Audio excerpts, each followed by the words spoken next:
Hello, hello, hello to all of you Redneck hot tub enthusiasts out there. This is Anatoly, one of the leading experts in Redneck hot tub technology in Northern Hemisphere and possibly the entire universe. In this video, this is the second part that I'm filming. In this video, I will concentrate on upgrades that I have made to my 450-gallon stock tank Redneck hot tub. As you may remember, the last summer I purchased a 450-gallon stock tank, and I was able to heat it up to like 105 degrees with the trash can, thus achieving the unachievable. So I went where no man has gone before. But now I went even further, and I have a few upgrades to share with you.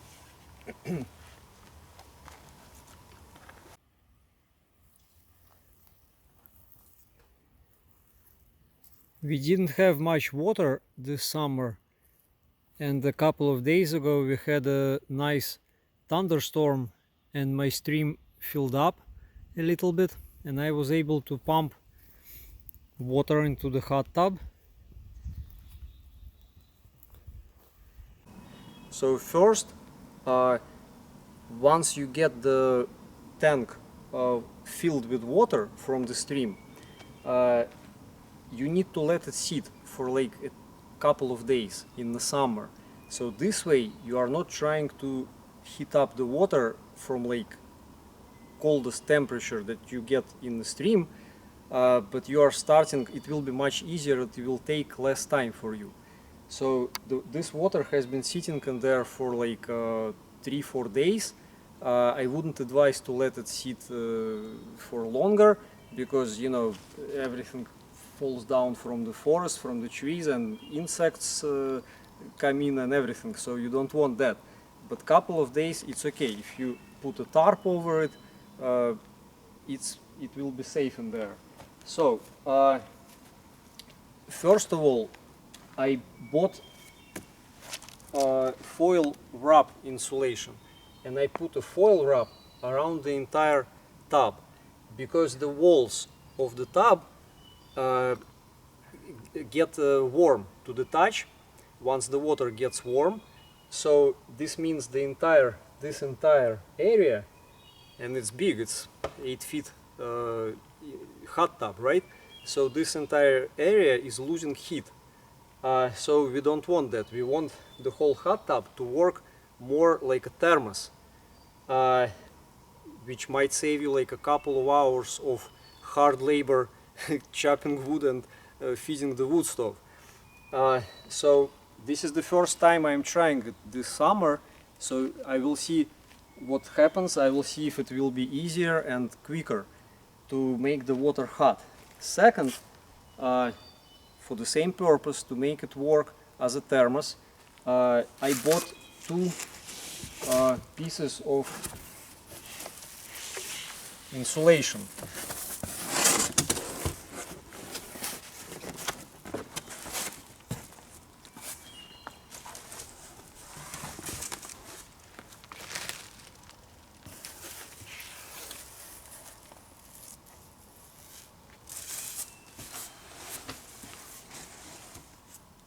So this is what it looks like now. And finally, the most important upgrade that I have made is this underwater wood stove. I bought it from a company, as far as I know, it's the only company in North America that makes them. I tried to talk to local welders, and nobody would take a project like that. I don't know myself how to weld. Otherwise I would have probably done it, make it myself. But anyway, the wood stove has to be precise size, precise height for this purpose, to be inside the stock tank.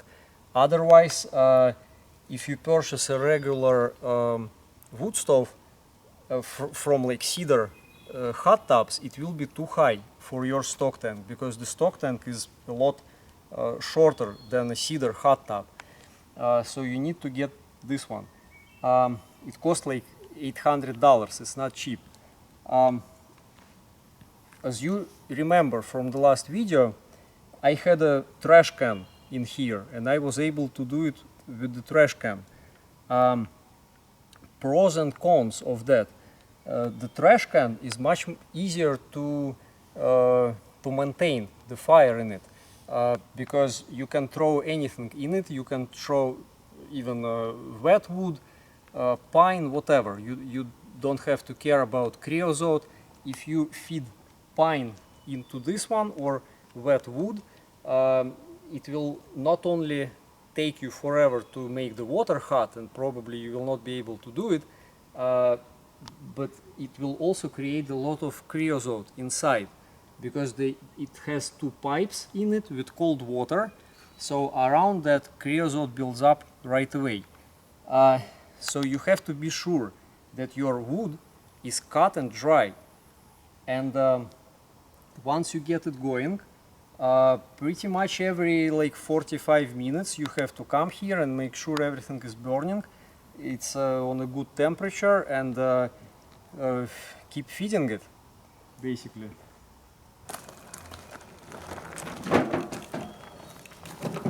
Am I glad I only have an acre and a half?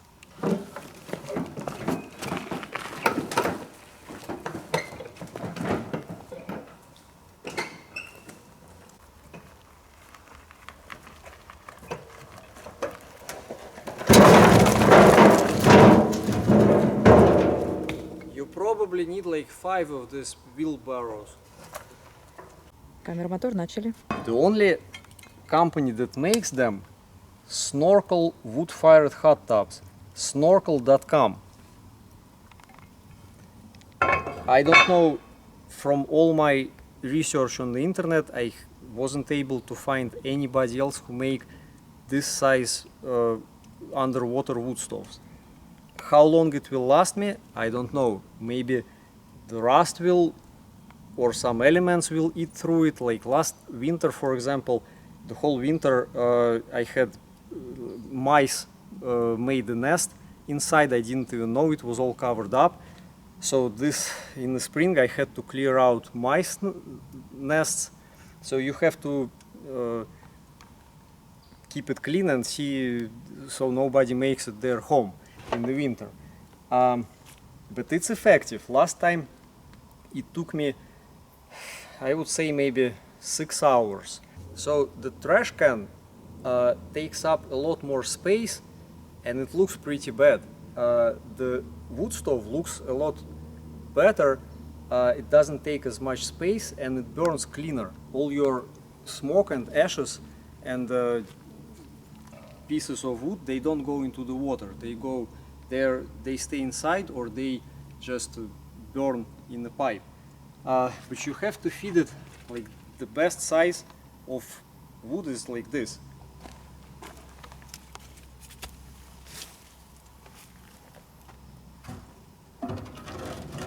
The wood has to be dry, and pretty much it's like a wood stove. You have to watch it, you have to pay attention to it, and hopefully maybe it will take me less time than a trash can. You will see. So I started the fire today about 4 o'clock in the afternoon, and it's going pretty good, and I'm going to cover it up with panel insulation now and just leave it alone and feed the fire every once in a while, and hopefully by midnight we might have like a 104-degree hot tub. I'll be back.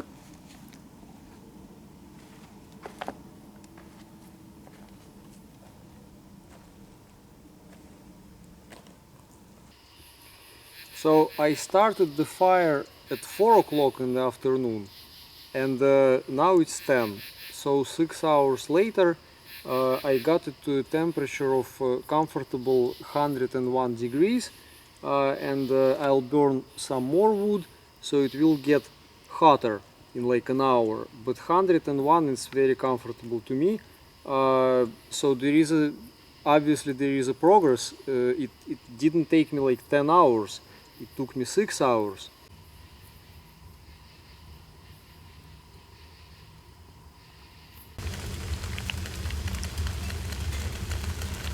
По 4 пошло даже.